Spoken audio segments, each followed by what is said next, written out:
Does that name ring a bell? Well, if you watched the video from earlier this year, it probably does. Coming to you between Whitehaven and Rockport, Pennsylvania, and right across are some massive bridge support columns spanning the river. And this is part of something I documented earlier this year. Before I jump ahead, do want to let you know I'm not alone. Do have my good friend Jamie Macon here. We're doing the bike train today, and we're here for a special reason because, well, what we're riding on, we already know is the old CNJ Railroad. Today is the D&L Lehigh Gorge Trail. Well, I hiked and barely made the strenuous trek from where I started from to this ending point, documenting the Hayes Creek Branch. But along the way, I discovered another non-existent rail bed. Turns out it was part of the CNJ known as the Drifton Branch, and we're heading down that way south to pick up what is known as Drifton Junction. Hopefully it's going to take us back, following the old rail bed, taking us back to where another bridge spans the area and both rail lines crisscross each other. So essentially we're adding another piece to the puzzle. If you want to see what we're going to find along that non-existent rail bed, all you need to do is come along with me. All right, we've made some progress. So we're looking north where we just came from, near the bridge abutments and support columns of the Hayes Creek Branch. Well, coming down, following the CNJ, we're now at what is known as Drifton Junction. Got some curious onlookers. It doesn't look like much today, but a rail line did come through here. And I have confirmation of that. Luckily, I have one bar of signal. I was able to do a screenshot on Rail Guide. It shows the junction right at the spot. So basically, main line's right here. The switch brought you back on the Drifton Branch. And although it's enclosed in, Jamie did kind of scout it out. It looks manageable and rideable. I don't know how far it's going to be distance-wise, but I do know what I'm looking for because it's going to take us back to the old LV support columns that went over the Drifton Branch. So we're going to keep our eyes peeled, see if there's anything left behind, like rails, ties, spikes, plates, foundations, footings, anything of the sorts. And of course, if there is, we're going to document it along the way. I don't know what to expect, but I'm curious to find out. So let's head inside there.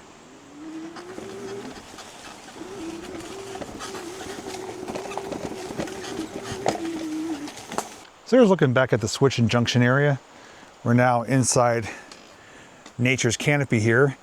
And this trail, believe it or not, was the rail bed. We're gonna take it nice and slow. And once we do get further in, I do have some details to share with you about the length of this line, when it was built, and when it became abandoned, per se.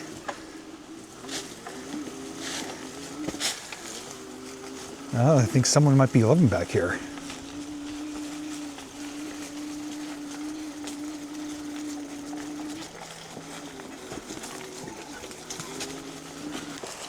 Yeah, there's actually someone sleeping in there. Oh, they got a nice little private area. So we got past that, and now up here, it is a pretty clear defined rail bed.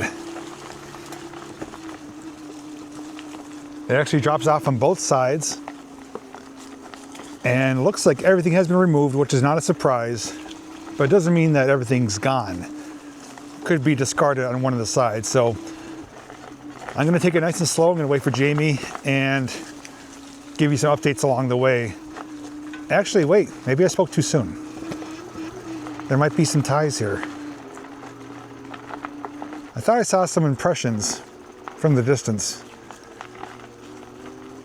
All right, well, at least we can see the ground is that coal material that we often see.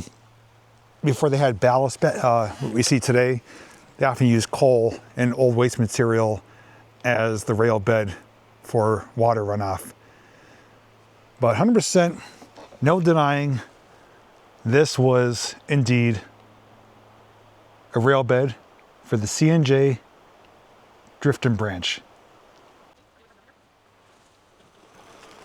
Hi everyone. Just made a really quick pit stop just to admire the rock face here. I was demonstrating for Jamie for her video. I would say it's about 25 feet tall. I was doing size comparison, and I believe she's going to do the same for us. So yeah, so you can see it's a good size. And most likely if it was encroaching on the proposed rail bed, they would have drilled and blasted certain areas of it. One of the many things we're admiring along the way, and as you can also tell, fall is coming early. We're still in September here. What's today's date? The 21st. 21st of September. And look at the trail or rail bed. It's covered in leaves. Some trees are bare already. A lot of them are changing to yellows and reds and browns. So it's gonna be an early fall for fall foliage. Starting to get closed in a little bit here, but Jamie and myself were talking. This trail, for the most part, and I'm calling it a trail because that's what it is now, is in incredibly good condition. Like there's no big branches, rocks, or new growth. So I don't know if it's maintained or not. Maybe it's a public trail system, maybe it's not. But regardless, it's really well manicured for given what it is and how old it is. And if you haven't seen my original video, which I encourage you to watch because it was one heck of a journey. It was a huge, strenuous undertaking that I did complete, but I faced a lot of obstacles. This is something I found accidentally along the way. I knew about this branch line. I didn't know where it was. It wasn't until while I was documenting the LV support pier, and I'm like, this looks like a rail bed. Well, sure enough, looked it up, and we are on the Drifton Branch. Oh yeah, really nice area. Really scenic and wooded. The water of, I believe, Sandy Creek is down to our right. You can hear it running down there. I had to cross that barefoot the first time. It was icy cold. And then I crossed it on a cable crossing on my return way back.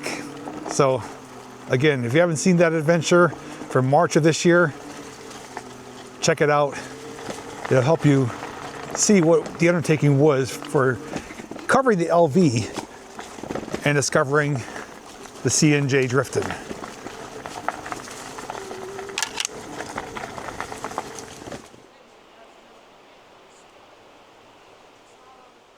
Well, we hit a roadblock, sort of. So we just came from that direction. Trail was kind of closing in, and looked ahead and we can't go any further. We do have a tributary crossing, which means the rail line that we're tracing came right through here, would have crossed straight over onto the other side. You can clearly see the rail bed over there. That means there would have been a small bridge crossing here. I'm thinking, given the age and history of this line, it's probably a small wooden bridge that crossed. And I don't see any abutments for concrete or stone. So it would make sense if it was wooden. It's long gone. But as Jamie was doing her segment, I was looking over and noticed this area right here. This is man-made. And I don't know if it has any relation to the rail bed or something else. But without a doubt, this is a hand-laid stone wall right there. It's really uniform, right in line here, just off to the side of the rail bed. So I'm wondering if there was a secondary bridge that crossed over for some reason, maybe for retention, but it is worth noting it's over here. But we're gonna leave the bikes there. They're locked up, but we're probably the only ones back here other than that sleeping gentleman. We're gonna cross the tributary right here and continue on at the rail bed on that side. Well, I'm sure you can hear the roar and possibly see it. That is Sandy Creek. That is what I crossed twice. It's getting louder. We're getting closer to it, which means we're getting closer to our target point of where I first stumbled upon this line. Now we do have some land shifting here. So the rail bed right here doesn't look, oh, you know what? This might be an old tie. I can't tell. That looks slightly rectangle shaped, slightly rounded off. May or may not be a tie. But the rail bed has transformed here a bit. Not surprising, given how old it is. We know that we're still walking on a section of history here, so it shouldn't be too much further. And it's gonna be unmistakable of what we're looking for once we do find it. I know Jamie's anticipating it. And I'm looking forward to seeing it from a different angle this time.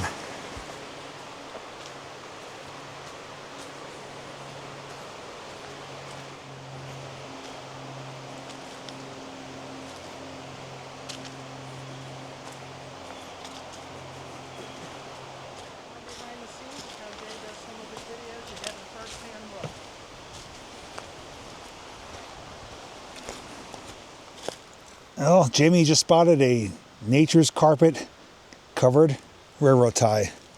Not one, but two of them. So the further we're going back, the more evidence we're finding. I mentioned to her and her viewers, and I said it before on my channel, is that the everyday ordinary person walking, hiking this trail, most likely doesn't know the rail history that took place here. Just goes to show that a little bit of research, some curiosity, and some determination could lead you down a path and looking at it a whole different way.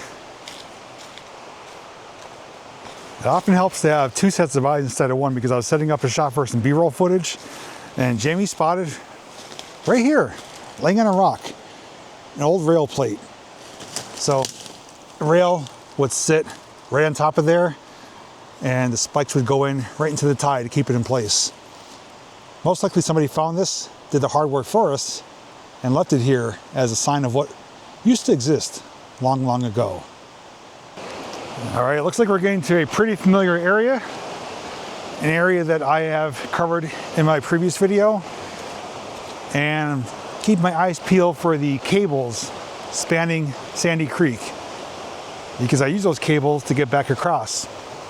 And the water's looking pretty cold, clear, and refreshing. And you know, if we pushed our bikes past those troublesome areas, we could have been riding this entire way pretending we're on a train, because again, this is a really well worn down trail system here of an old rail bed. So whether you choose to walk it or ride it, definitely doable. Just a couple rough areas you have to navigate, but for the most part it is pretty easy going. The anticipation is building. I thought we were going to be there by now, but we are really, really close.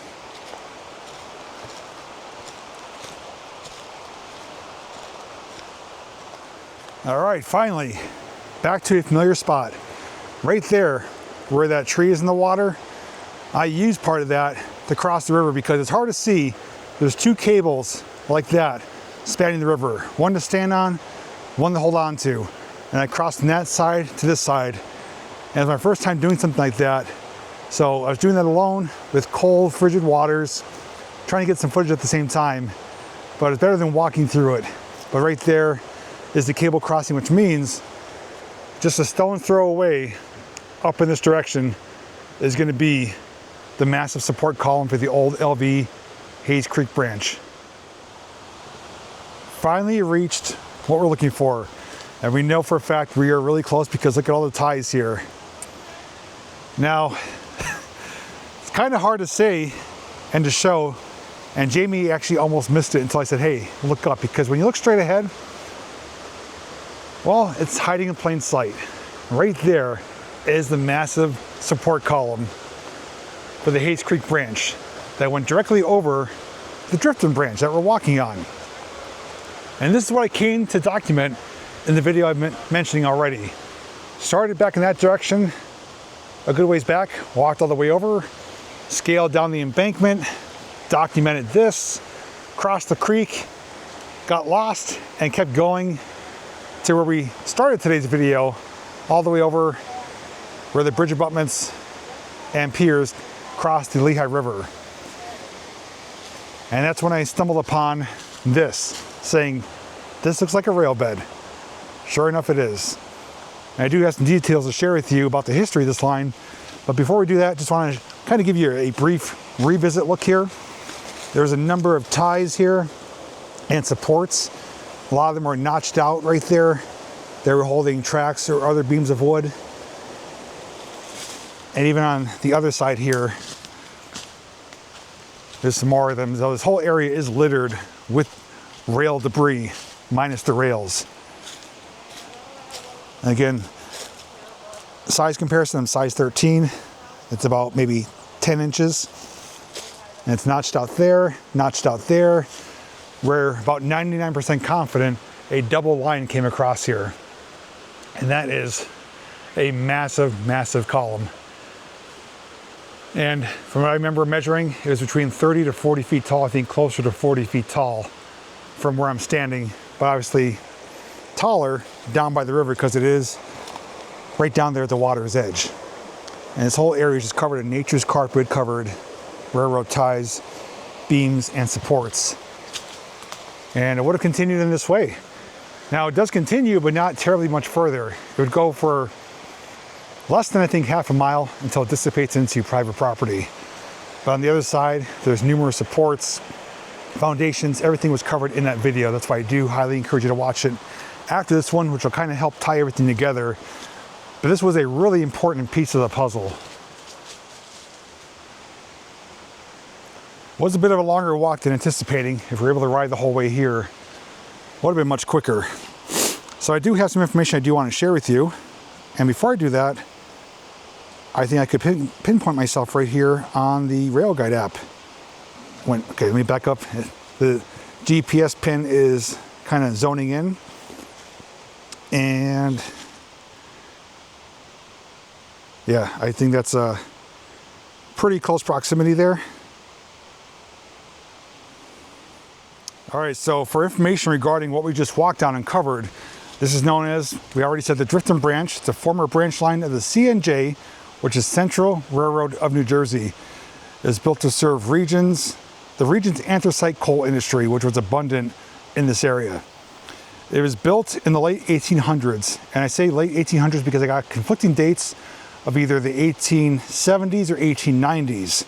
It was originally built as a 10.5-mile branch line that ran between Whitehaven, which is where we came from with the bike train, through Pond Creek and onto Upper Lehigh.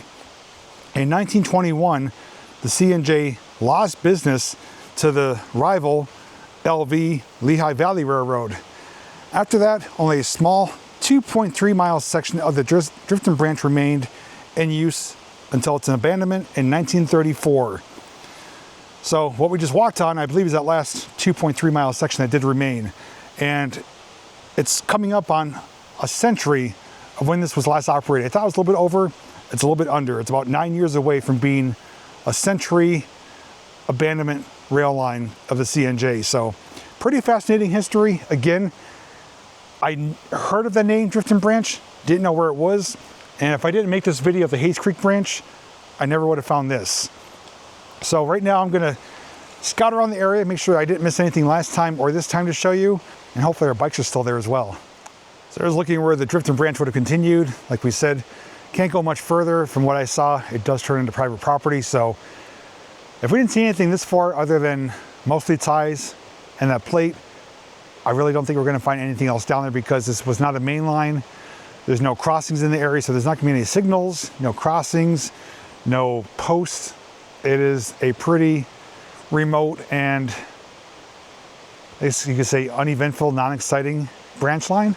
I had documented much more exciting ones, but this one did play importance because I did cover this area for a whole different railroad. And it's hard to see with the sun, but up there, as I kind of use this tree for blockage here, there we go. So it's like a two-tier abutment. So you got a face right there, a plateau, and then upper, and then the very top. And again, two tracks would have came across it. I walked out to that, scaled down, and found my way down here. And a couple things I showed in the last video. This bike was hanging here. Welcome to Spring Cycle. There's some various items down here. There's a car axle right there, steel braided cable, various tin cans, even this thing right here. It's like a citronella candle. And that massive column. I still find it humorous that despite how massive that column is, nature does a great job at disguising it. The trees and the branches and the foliage really keep this hidden until you get really close to it. You don't even know it's there. And again, Jamie almost walked right by and like, Jamie, look up. She's like, oh, it's right there. Oh, we're back, and thankfully the bikes are still here. Not really surprised, we're the only ones out here. Pretty remote area, and I will say between Jamie and myself, I think we did the best of our ability to document this old branch line, because as we can see, there's not a whole lot left, but we did find some things. We found several ties. Jamie found the plate. And on the way out, I did find a nice long drill cut, which I did mention. This is probably some of the rock cut areas that they had to make for this branch line itself. With that being said, this area is phenomenally beautiful. It is remote, it's scenic, it's historic. And I said to Jamie that us seeing that giant support column in person, I don't think a whole lot of other people have ever seen that in person. They may have heard about it, they may have seen it in my video, they may have seen pictures, but to come here physically and see that for yourself is not a really common, known about location. And now that we know it's not too hard to get to off the C&J main line, well, I'm sure we'll be back again in the future. Also, especially since we can ride our bikes, for the most part, past this little tributary here. We definitely dropped the ball on that. It took us significantly longer to get there walking, but walking we were able to take our time and see everything with our own two eyes rather than just kind of grazing right by it. As mentioned, if you haven't seen my previous original video covering the Hayes Creek branch line, it is a lengthier video, but it is one of my most adventurous ones to date. And I really faced some struggles, both highs and lows, and documented a significant piece of history here in Northeast Pennsylvania because, well, as my shirt says, this guy likes trains and things related to trains. And this is part of it right here. So we'd love you to check out that video. It does put this and that together as another big piece of the puzzle, as I do document different railroad history in the area. And be sure to check out Jamie's channel as well, because she also loves trains and also documents a lot of things related to railroad history as well. And you can see her take on this location, and you can find her channel linked down below as well. So thanks for taking the time out of your day to watch this video, for coming along with me and learning what now exists of the old Drifton Branch, Drifton Junction of the C&J. Take care, everyone. And until next time, I'll see you in the next video.